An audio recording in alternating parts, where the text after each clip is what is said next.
Pernah nggak sih Anda kepikiran, kok bisa ya satu orang pemimpin, citranya itu bisa pecah banget gitu? Maksudnya? Ya, di satu sisi, ada yang muji dia setinggi langit, arsitek pembangunan lah, bawa kemakmuran. Tapi di sisi lain, wah dicapnya diktator, kejam, penindas. Iya. Kontras banget ya. Banget. Sampai ada survei loh, hampir sepertiga responden bilang dia presiden paling berhasil. Jadi siapa dia ini sebenarnya? Itu dia pertanyaannya. Sosok yang penuh, teka-teki ya. Makanya, mari kita coba telusuri bareng-bareng nih jejak langkahnya yang, ya ampun, penuh liku kontroversi. Siap-siap aja, mungkin ada yang bikin Anda kaget nanti. Kita mulai dari awal banget ya, kelahirannya. Tahun 1921, di desa kecil, Kemusuk, Bantul.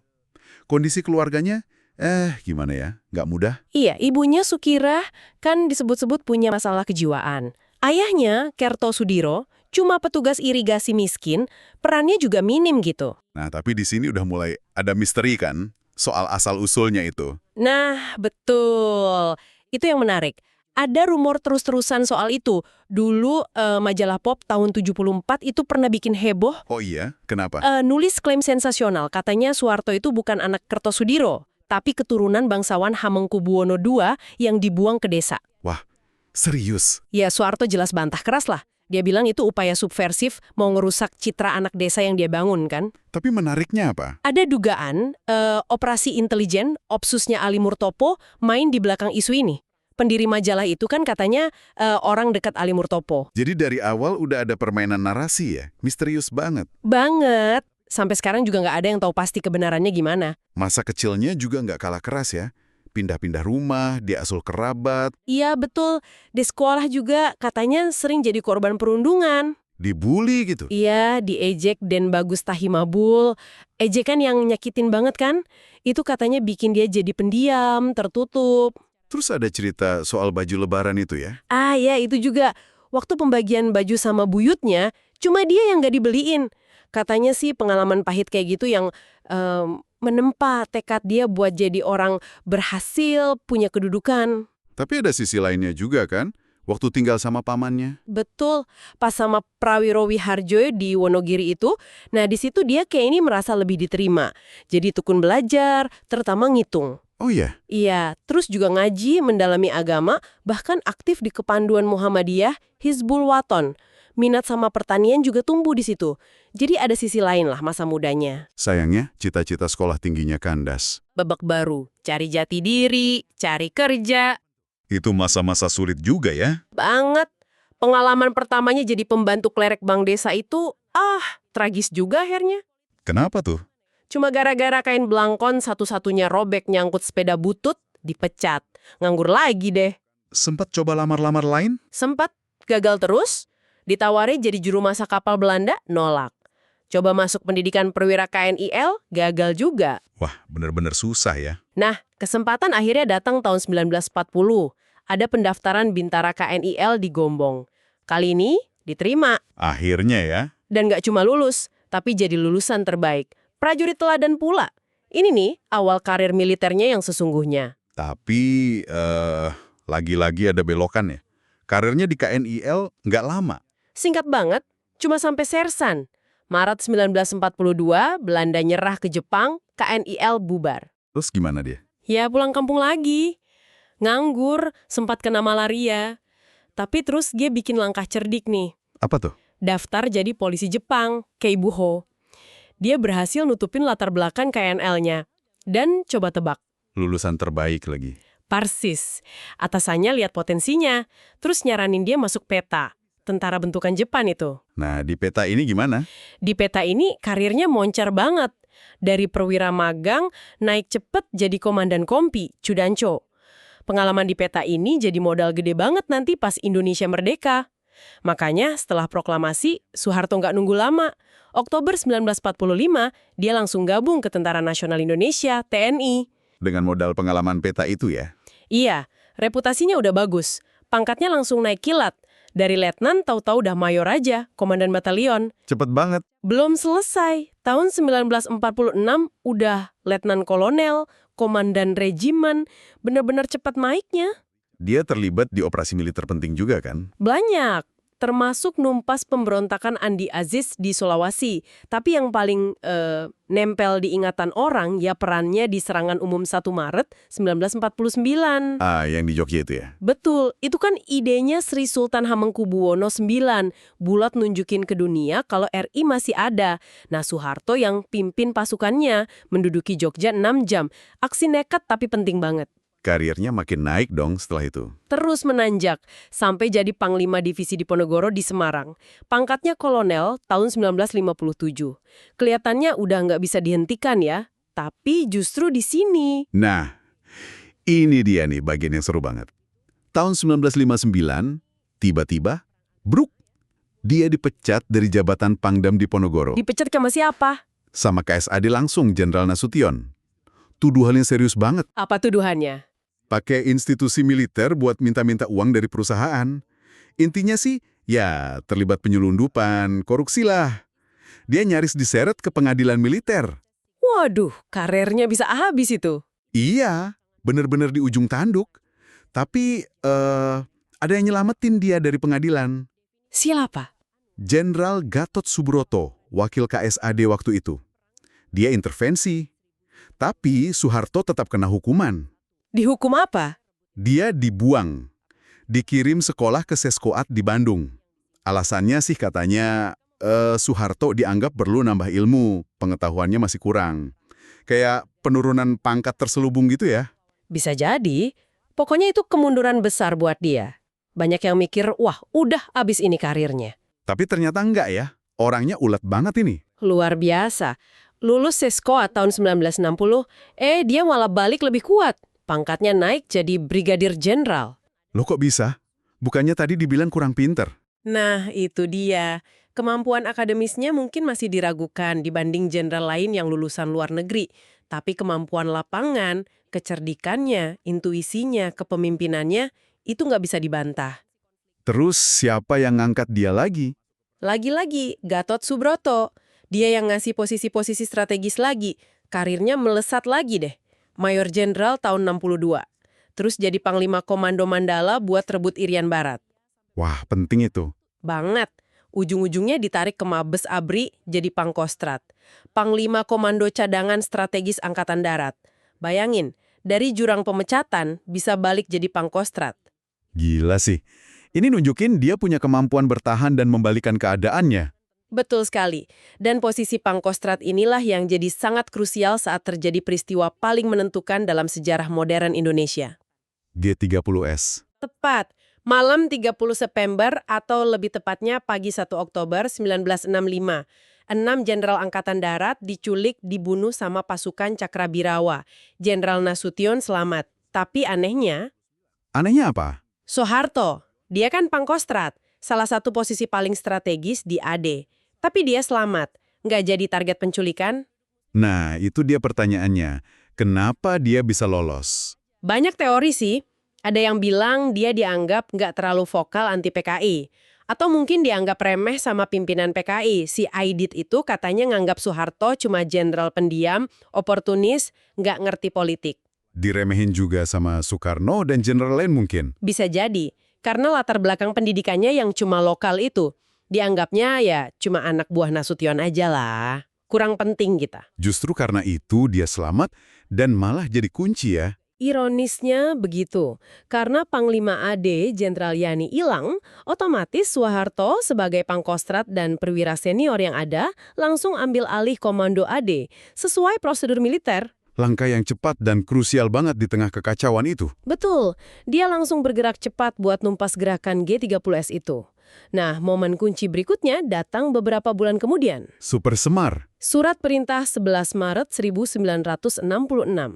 Di tengah situasi politik yang panas banget, Presiden Soekarno ngasih mandat ke Soeharto lewat 3 jenderal utusannya. Isinya apa intinya? Intinya, Soeharto diberi wewenang ngambil segala tindakan yang dianggap perlu buat mulihin keamanan. Surat ini, yang sampai sekarang juga masih jadi perdebatan soal keaslian dan interpretasinya, itu kayak jadi cek kosong buat Soeharto. Senjata pamungkasnya ya. Bisa dibilang gitu. Begitu pegang Super Semar, Soeharto langsung gerak cepat dan tegas banget.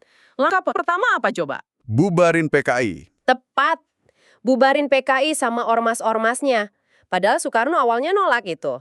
Terus dia nangkepin belasan menteri kabinet yang dianggap pro-Soekarno atau terlibat G30S. Setelah itu, Nah, setelah itu dimulailah periode yang sangat kelam. Pembersihan massal orang-orang yang dituduh komunis atau simpatisannya. Gede-gedean.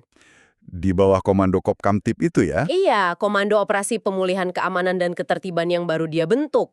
Perkiraannya itu ada 500.000 orang. Bahkan ada yang bilang sampai 1 juta orang. Dibunuh. Seringkali tanpa pengadilan. mengerikan sekali. Sangat mengerikan. Kekerasan terhadap etnis Tionghoa juga terjadi di mana-mana.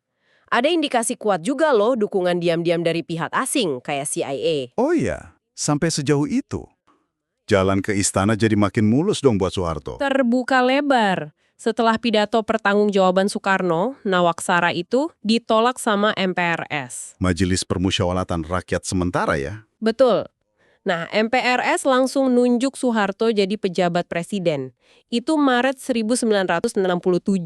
Perlahan tapi pasti ya dia ngambil alih. Iya. Kekuasaan Soekarno dipreteli terus sampai akhirnya cuma jadi tahanan rumah.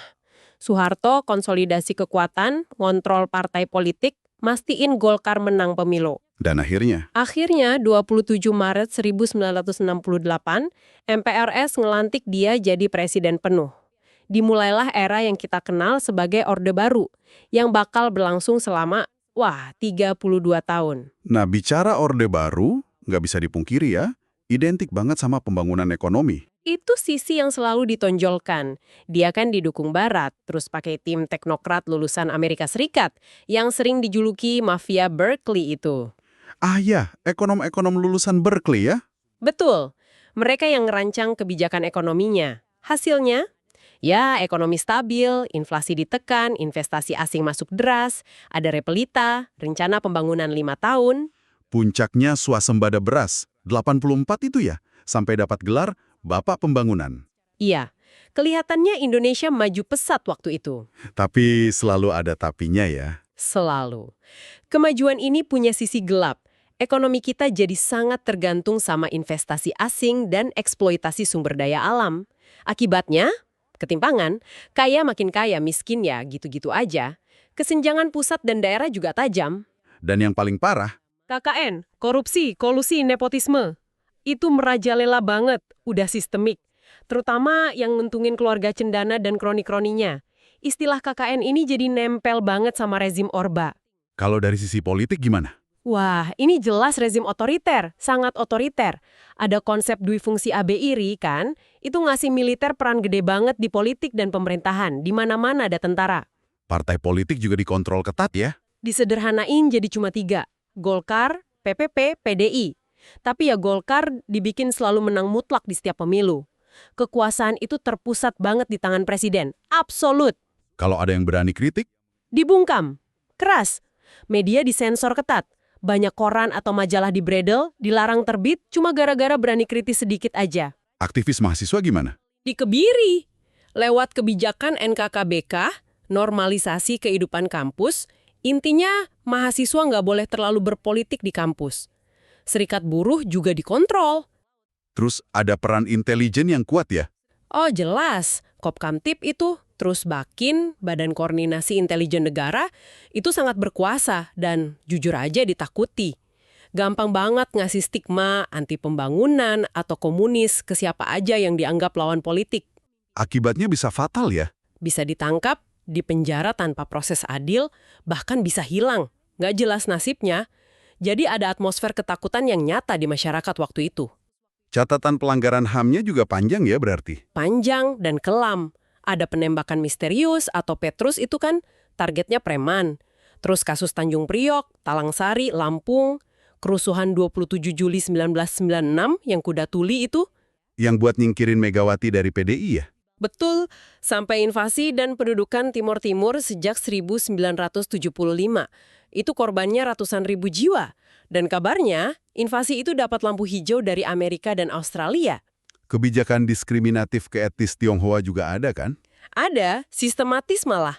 Larangan penggunaan bahasa, budaya, perayaan Imlek, ganti nama, itu semua bagian dari kebijakan Orde Baru. Kekuasaan 32 tahun yang kelihatannya kokoh banget itu Akhirnya goyah juga ya. Runtuh malah. Pemicu utamanya apa? Krisis moneter Asia tahun 1997. Itu ngehantam Indonesia parah banget. Rupiah anjlok gila-gilaan ya waktu itu. Anjlok bebas, perusahaan banyak yang bangkrut, PHK di mana-mana, harga barang melambung tinggi, ekonomi kolaps. Terus minta bantuan IMF kan? Iya, minta tolong IMF sama Bank Dunia, tapi ini malah jadi bumerang. Kok bisa? Karena syarat pinjaman mereka itu ada audit. Nah, dari audit itulah kebongkar semua boroknya. Ketahuan ada penyelewengan dana pembangunan sekitar 20-30% selama bertahun-tahun. Waduh, jadi pinjamannya cair nggak? Cair sih, gede banget, sekitar 43 miliar dolar AS. Tapi, yaitu, ekonomi nggak kunjung pulih, kepercayaan publik udah hancur lebur. Nah, disinilah kemarahan rakyat meledak ya. Meledak. Tuntutan reformasi menggema di mana-mana. Hapus KKN, Soeharto mundur. Mahasiswa jadi motor penggeraknya. Tapi Soeharto masih kepilih lagi kan Maret 98? Itu dia. MPR masih milih dia lagi jadi presiden buat ke-7 kalinya. Bukannya mereda, ini malah kayak nyiram bensin ke api. Amarah makin besar. Sampai akhirnya terjadi tragedi Trisakti. Iya, 12 Mei 1998. Hari yang kelam banget. 4 mahasiswa Universitas Trisakti, Elang Mulia Lasmana, Heri Hertanto, Hafidin Royan, Hendriawan Sie, tewas ditembak aparat pas demo. Kematian mereka itu yang memicu kerusuhan besar ya? Langsung 13-14 Mei, Jakarta dan kota-kota lain rusuh parah. Penjarahan, pembakaran, kekerasan sara. Ngeri banget. Rezim Orde Baru udah di ujung tanduk. Tekanannya makin kuat dari mana-mana. Nggak terbendung lagi. Menteri-menteri kunci di bidang ekonomi mundur rame-rame. Terus ribuan mahasiswa berhasil duduki gedung MPR DPR. Pimpinan parlemen juga udah mendesak dia mundur. Akhirnya dia nyerah ya? Kehilangan dukungan dari mana-mana, termasuk dari militer juga udah nggak solid. Akhirnya, ya udah, pagi hari tanggal 21 Mei 1998, Soeharto bacain pernyataan singkat. Isinya? Saya memutuskan untuk menyatakan berhenti dari jabatan saya sebagai presiden. Selesai, 32 tahun Orde Baru berakhir secara dramatis. Nah, setelah lengser, bukan berarti selesai. Babak baru dimulai, tuntutan pertanggungjawaban hukum.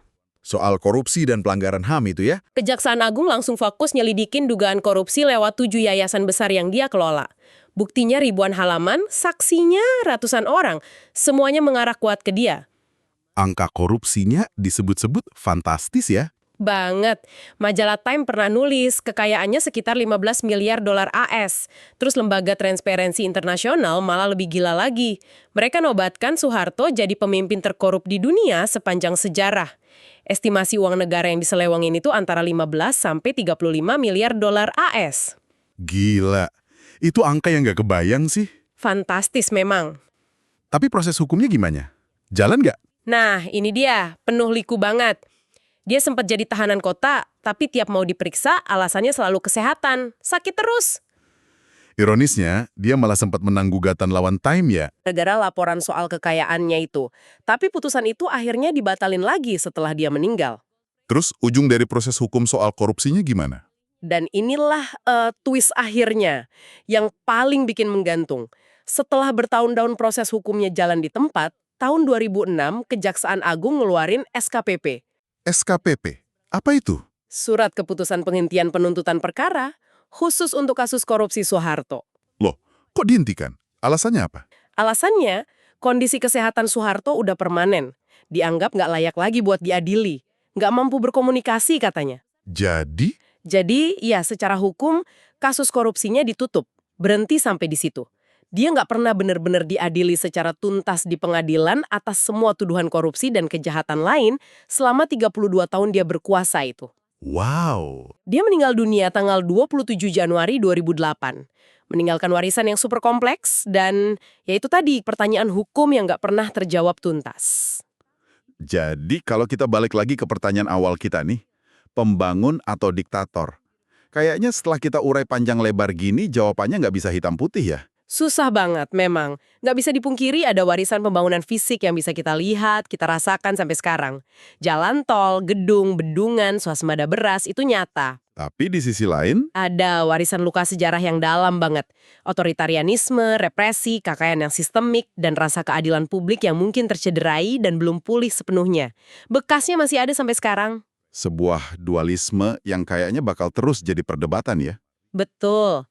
Dan ini mungkin ninggalin satu pertanyaan penting buat Anda renungkan lebih dalam. Apa tuh? Bagaimana sih sebuah rezim, sebuah sistem kekuasaan yang dibangun di atas fondasi militer dan intelijen yang begitu kuat, yang mencengkram selama 32 tahun, itu bisa runtuh dalam waktu yang relatif singkat, hanya karena kombinasi krisis ekonomi dan gelombang protes rakyat. Menarik. Pelajaran apa yang bisa kita petik dari situ?